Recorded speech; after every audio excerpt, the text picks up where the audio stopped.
आपल्यासोबत राष्ट्रवादी काँग्रेसचे जिल्हा अध्यक्ष अभिजित देशमुख आहेत. भाऊ, युती संदर्भात तुमची भाजपसोबत एकदा चर्चा झाली, परंतु अजून शिवसेनेसोबत चर्चा झाली नाही. खरं तर महायुती म्हणून तुम्ही या ठिकाणी लढणार आहात असं भारतीय जनता पार्टी म्हणते, परंतु तुम्हाला काय वाटतं, तुम्हाला सोबत घेणार आहेत का हे शिवसेना आणि भाजप? नसेल तर मग तुमची तयारी काय आहे? 4 दिवसापूर्वी भाजपची आणि आमची बैठक त्या ठिकाणी झाली. चांगल्या पद्धतीने आमची त्या ठिकाणी चर्चा झाली. जागा वाटप कसा करायचा, काय करायचा या संदर्भात आमची चर्चा झाली.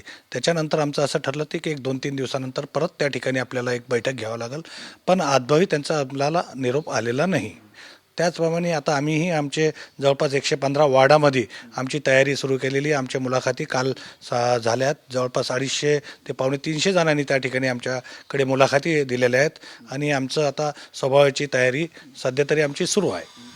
ज्या जिल्ह्यामध्ये नगर परिषद नगरपंचायतच्या निवडणुका झाल्या त्यामध्ये तुमचा पण स्ट्राईक रेट चांगला आलेला आहे.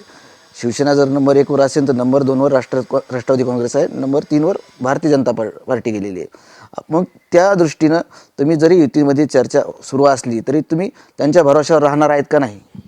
नाही, आम्ही त्याच्या भरोश्यावर राहणार नाही. आम्ही आमची तयारी चांगल्या पद्धतीने त्या ठिकाणी चांगले कार्यकर्ते त्या ठिकाणी उभे करून तयारी आमची सुरू आहे. त्याचप्रमाणे नगरपालिकेमधला जर तुम्ही बघितला तर आमच्या जिल्ह्यामध्ये एकही आमदार, खासदार, मंत्री नसताना त्या ठिकाणी आमचे 60 पैकी 60 उमेदवार आम्ही त्या ठिकाणी उभे केले. तर 38 नगरसेवक त्या ठिकाणी आमचे निवडून आलेले आहे. त्यामुळे राष्ट्रवादीची ताकद जिल्ह्यामध्ये चांगल्या प्रकारे वाढलेली आहे आणि येणाऱ्या महानगरपालिकेमध्ये बी त्याचा तुम्हाला एक दिसून येईल की राष्ट्रवादीची कशी ताकद आहे म्हणून. महापालिकेत लढत असताना तुम्हाला आतापर्यंत तुम्ही किती उमेदवार फायनल केलेत का तुम्हाला किती गॅरंटी वाटते? कारण गेल्या वेळेस तुमचे नगरपालिकेमध्ये संख्या होतीच, तर यावेळेस किती उभे करणार? तयारी झाली का तशी? आमचे जवळपास 115 वार्डामधून जवळपास 100 ठिकाणी त्या ठिकाणी आमची तयारी झालेली आहे.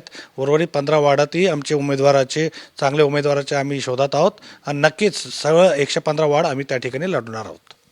नक्कीच होते राष्ट्रवादी काँग्रेसचे अभिजित देशमुख. आणि आम्ही युतीच्या बैठका सुरू असल्या तरी आमचा त्यांच्यावर भरोसा नाही, त्याच्यामुळं आमची तयारी आम्ही करून ठेवलेली आहे आणि 115 जागेवर आमचे उमेदवार राहतील असा त्यांनी विश्वास व्यक्त केलेला आहे. कॅमेरामन हर्षल निकमसह संजय सरोदे, TV9 मराठी, छत्रपती संभाजीनगर.